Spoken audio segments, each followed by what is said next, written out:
Hello everybody, my name is Rachel and welcome to a weekly wrap-up wherein I tell you about the things I finished reading in the past week. I am so glad to be doing weekly wrap-ups again. I like the rhythm of it. I like talking about books right after I've read them. So let's get into it. I started off the week by reading both of Marie Kondo's books, which are called The Life-Changing Magic of Tidying Up and Spark Joy. These books are about her method called the KonMari method for tidying and organizing your home and therefore your life, basically. The kind of central philosophy of this method is to go through all of your possessions one by one, going by category of items rather than room by room, and touching each item and asking whether it sparks joy or not. If it does bring you joy, you keep it. If it does not, you get rid of it.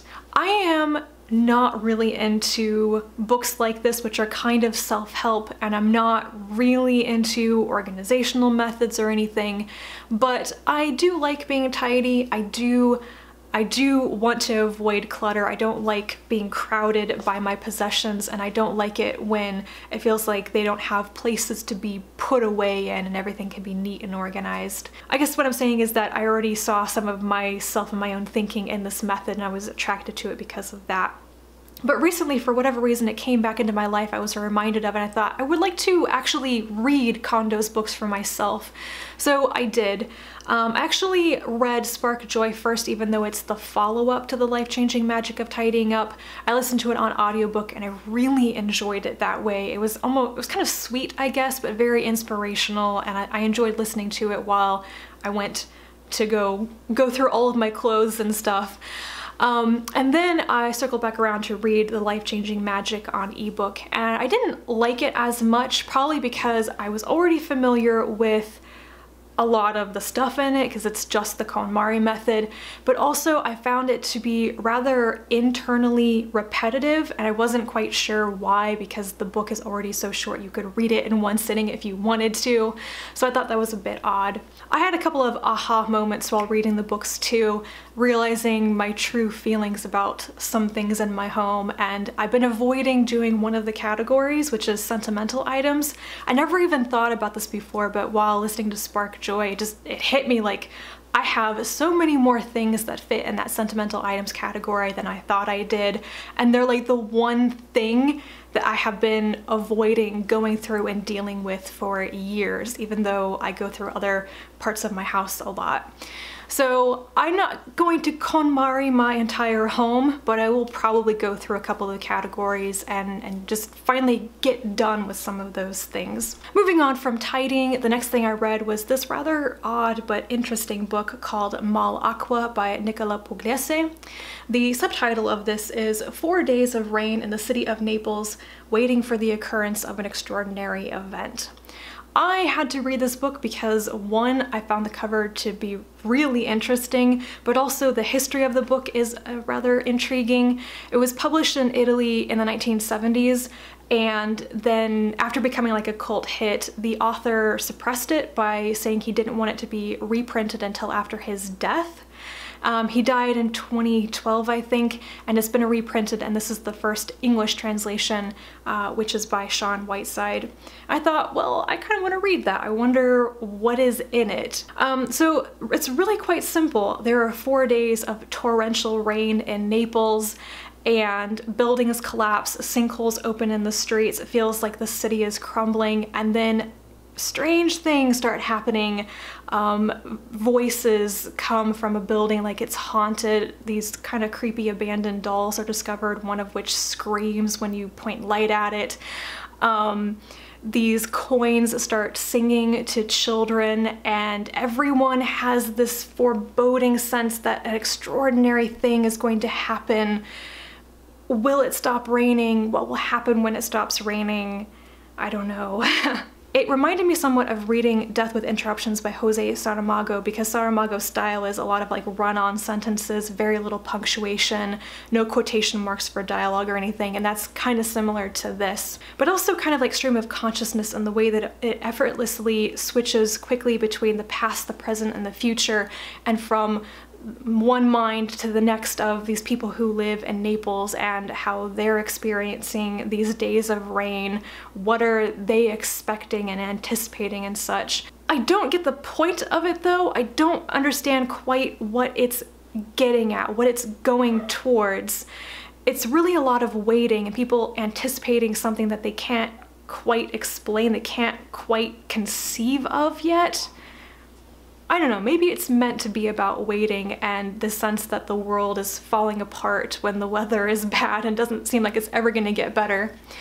So I'm glad I read it. I just don't entirely know what to think of it. Really, I'd classify it more as literary fiction.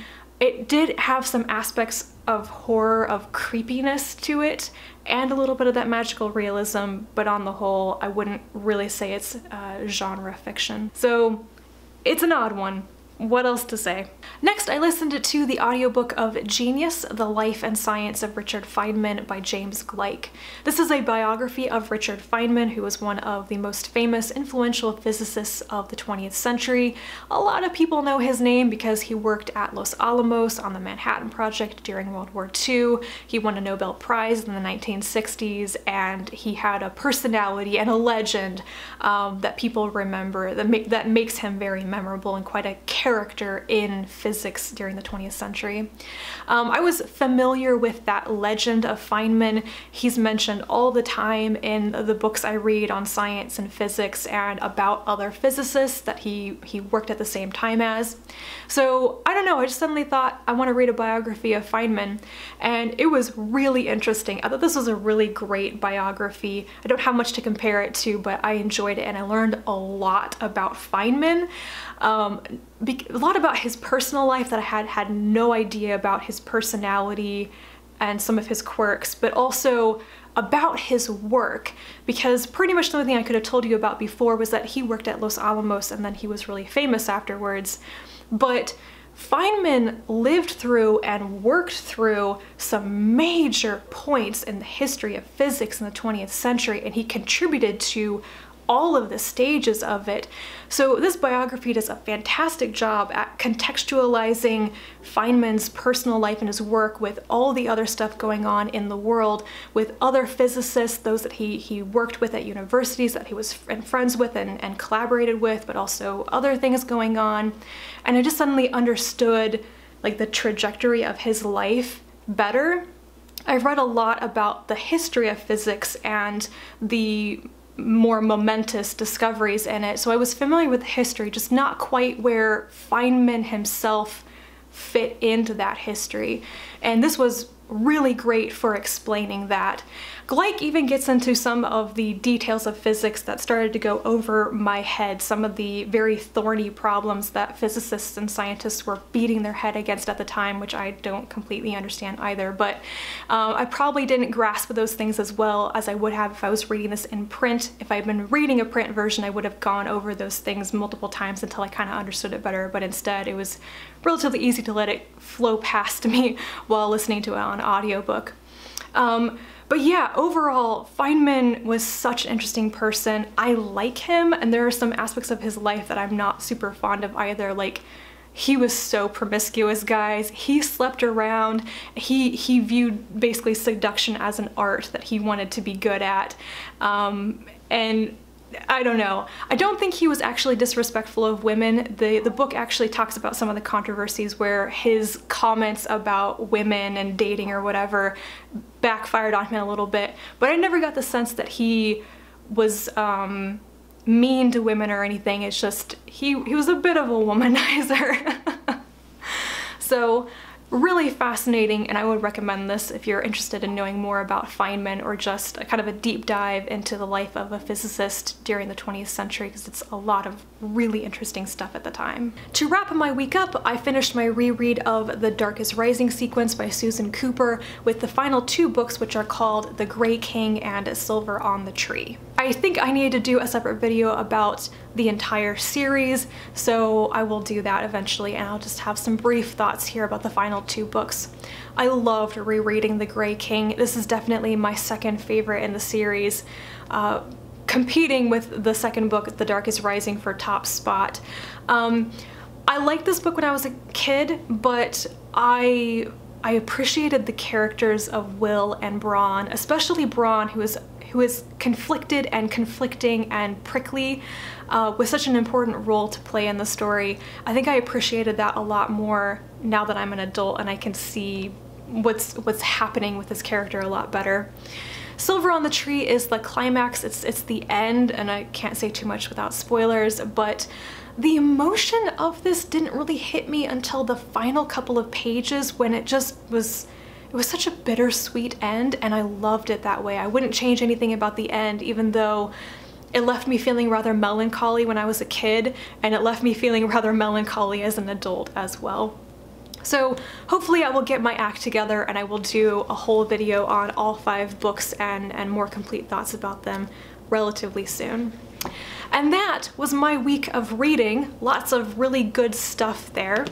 If you have read any of these things and you want to talk about them, please leave me a comment down below, and thank you very much for watching. And I will talk to you again very soon, and until then, bye.